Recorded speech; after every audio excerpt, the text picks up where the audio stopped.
সুফি মতবাদে আল্লাহর সর্বপ্রথম প্রকাশ নূরে মুহাম্মদীর মাধ্যমেই হয়েছে, অর্থাৎ নূরে মুহাম্মদী আল্লাহর অজেয় আলো, যা সব সৃষ্টি এবং অস্তিত্বের ভিত্তি। এটি কেবল একটি জ্যোতি নয়, বরং পুরো মহাবিশ্বের নুরানি সেতু, প্রত্যেকটি সত্তা, প্রকৃতি এবং মানবের আদি স্বরূপের উৎস। সুফি তত্ত্বে বলা হয়, আল্লাহ যখন সৃষ্টির ইচ্ছা প্রকাশ করলেন, তখন প্রথমে তিনি নূরে মুহাম্মদীকে প্রকাশ করলেন। এই নূর থেকেই সমস্ত সৃষ্টি, যেমন আকাশ, পৃথিবী, ফেরেশতা এবং মানবদেহের আদিরূপ সকলই এখানেই সূচনা পেয়েছে।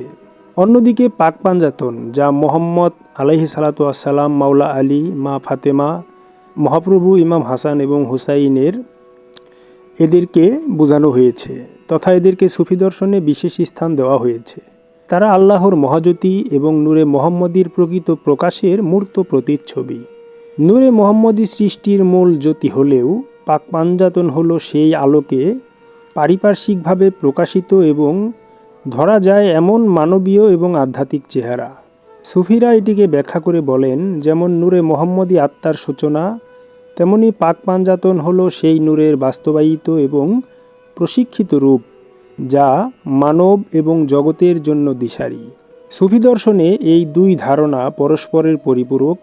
নূরে মুহাম্মদী হল সর্বপ্রথম সৃষ্টির আত্মিক এবং আধ্যাত্মিক সূচনা, আর পাক পাঞ্জাতন হল সেই সৃষ্টির বাস্তব দিক, যা পৃথিবীতে আল্লাহর জ্যোতি এবং রহমতকে প্রদর্শন করে। এক কথায়, নূর মানে মূল উৎস, পাঞ্জাতন মানে সেই উৎসের প্রকাশিত এবং দৃষ্টিগোচর রূপ।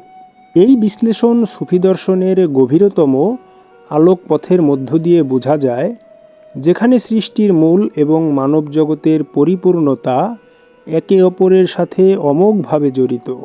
সুফিমতে আল্লাহর সৃষ্টির ইচ্ছা প্রকাশের প্রথম প্রকাশই হচ্ছে নূরে মুহাম্মদী। এটি কোনো সাধারণ আলো নয়, বরং আধ্যাত্মিক এবং অস্তিত্বগত মহাজ্যোতি। নূর হল আল্লাহর অভ্যন্তরীণ রহমত এবং সৃষ্টির মূল আকৃতি।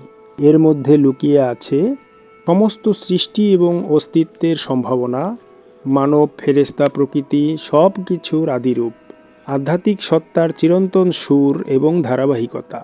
নূর মানে সূচনা, যা ছাড়া কোনো সৃষ্টি, ধারণা, রূপ বা বাস্তবতা সম্ভব নয়। সুফিরা এটিকে আধ্যাত্মিক বীজ বলে অভিহিত করেন, যা আল্লাহর অমোঘ ইচ্ছা এবং প্রেমকে বহন করে।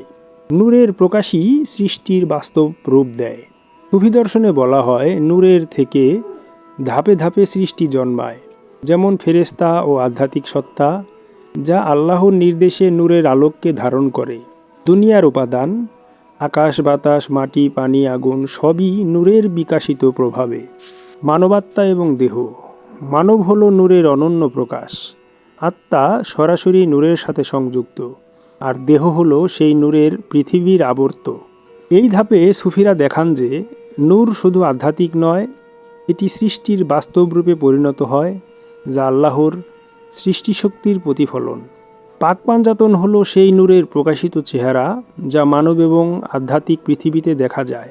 সুফি দর্শনে তারা এমনভাবে ব্যাখ্যা করেন, মুহাম্মদ আলাইহিস সালাতু ওয়াসসালাম নূরের প্রাথমিক মানবীকরণ, সরাসরি আল্লাহর আদেশ এবং প্রেমের বাহক। আলী, ফাতিমা, হাসান এবং হুসাইনের সেই নূরের ধারাবাহিকতা এবং বিস্তার। তাদের মধ্যে আল্লাহর নূরের পরিপূর্ণতা বাস্তবায়িত হয়, অর্থাৎ নূর চিরন্তন, অদৃশ্য, আধ্যাত্মিক। পাঞ্জাতন সেই নূরের জীবন্ত, দৃশ্যমান এবং মানবিক রূপ, যা মানুষের জন্য দিশারি এবং আধ্যাত্মিক শিক্ষা। সুতরাং নূর সৃষ্টির আদি উৎস, সৃষ্টির অবয়ব, নূরের বিকাশিত প্রকাশ, যা আকাশ, বাতাস, মাটি, মানব, প্রকৃতিতে বিদ্যমান। আর পাক পাঞ্জাতন নূরের মানব রূপ, আল্লাহর অনন্ত আলোকে দুনিয়ায় প্রক্ষেপিত। সুফি তত্ত্বে এই তিনটি পর্যায় একে অপরের পরিপূরক। নূর ছাড়া সৃষ্টি অসম্পূর্ণ এবং পাঞ্জাতন ছাড়া সেই নূর মানুষের জীবনে এবং পৃথিবীতে দৃষ্টিগোচর হয় না।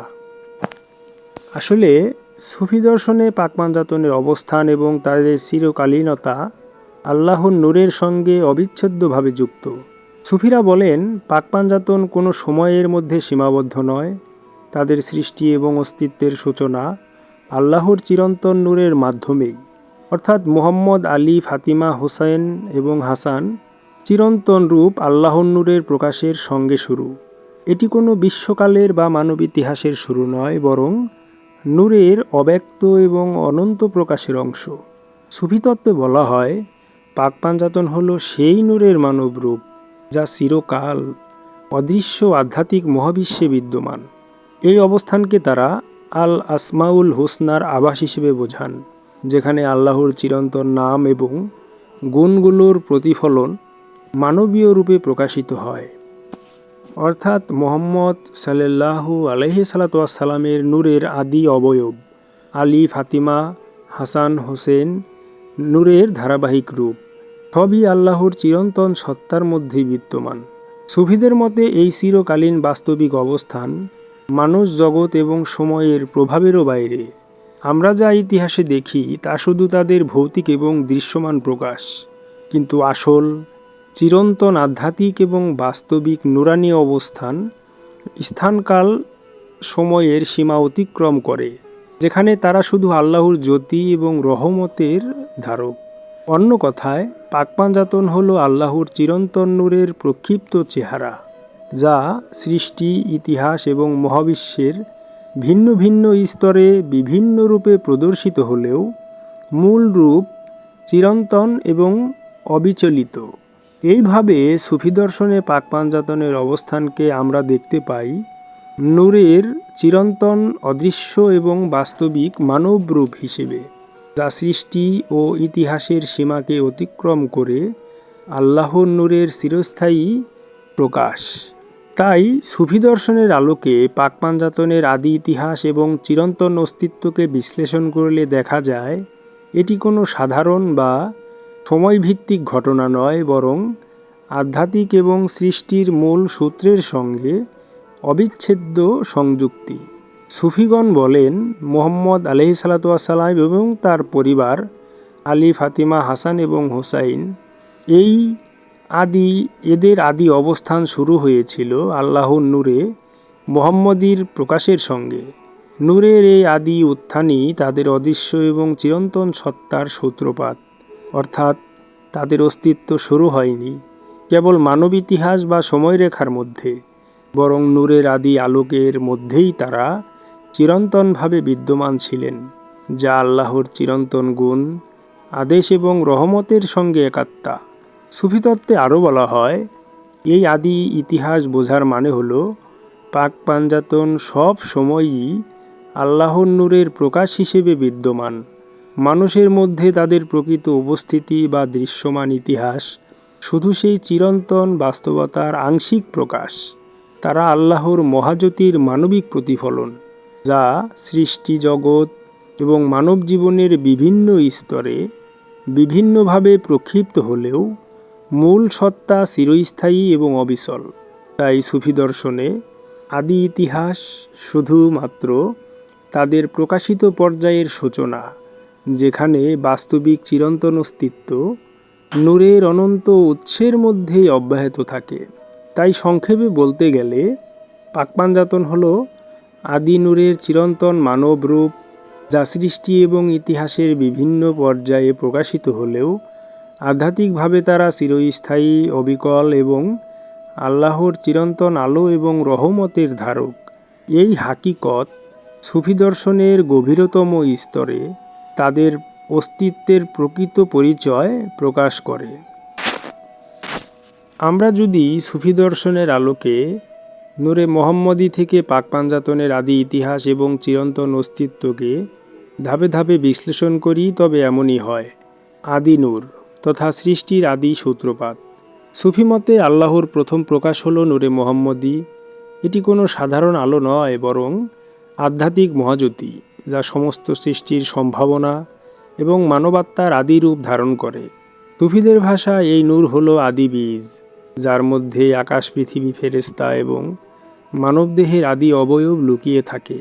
এটি চিরন্তন, সময় এবং সৃষ্টির সীমার বাইরে, সম্পূর্ণ আল্লাহর ইচ্ছা এবং রহমতের প্রতিফলন। পাক পাঞ্জাতনের আদি ইতিহাস। পাক পাঞ্জাতন তথা মুহাম্মদ আলাইহিস সালাম, মাওলা আলী, মা ফাতিমা, ইমাম হাসান এবং হুসাইন, এরা নূরের আদি প্রকাশের সঙ্গে জন্ম নিয়েছেন। তাদের আদি ইতিহাস হলো এই নূরের অদৃশ্য এবং চিরন্তন প্রাথমিক প্রকাশ, অর্থাৎ তারা আল্লাহর চিরন্তন নূরের মধ্যেই বিদ্যমান ছিলেন। মানব ইতিহাসে আবির্ভূত হওয়া কেবল তাদের প্রকাশিত রূপ বা দৃষ্টিগোচর পর্যায়। সুফিতত্ত্বে বলা হয়, এই আদি ইতিহাস বোঝার মানে হলো পাক পাঞ্জাতনের অস্তিত্ব কখনো শূন্য বা অনুপস্থিত ছিল না। তারা আল্লাহর মহাজ্যোতির মানব রূপে অনন্ত ধারক, যা সময়ের ভেতর যেমন দেখা যায় ইতিহাসে, তেমনি সময়ের বাইরে চিরন্তনভাবেই বিদ্যমান। এবার চিরন্তন বাস্তবিক অবস্থান।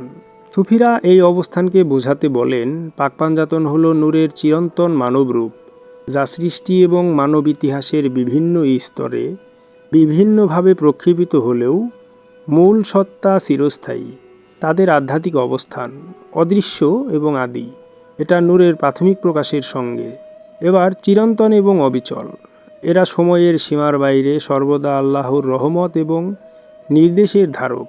প্রকাশিত মানবরূপ ইতিহাসে দৃশ্যমান, মানুষের মধ্যে শিক্ষণীয় এবং অনুসরণীয় আদর্শ এবং দিশারি। অর্থাৎ আমরা ইতিহাসে যা দেখি তা শুধু নূরের প্রকাশিত রূপ, কিন্তু বাস্তবিক চিরন্তন অস্তিত্ব সবসময় অবিকল এবং নূরের আদি উৎসের সঙ্গে সংযুক্ত। সুতরাং সুফি দর্শনে স্পষ্টভাবে বলা হচ্ছে, নূরে মোহাম্মদী এবং পাক পাঞ্জাতন একে অপরের সঙ্গে ওতপ্রোতভাবে জড়িত এবং একে অপরের পরিপূরক। নূর ছাড়া পাক পাঞ্জাতন অসম্পূর্ণ এবং পাক পাঞ্জাতন ছাড়া নূরের মানবিক এবং আধ্যাত্মিক প্রকাশ অপ্রকাশিত থাকে। তারা হলেন আল্লাহর চিরন্তন নূরের ধারক এবং প্রকাশক, যা আদি ইতিহাস থেকে চিরন্তন অবধি অব্যাহত।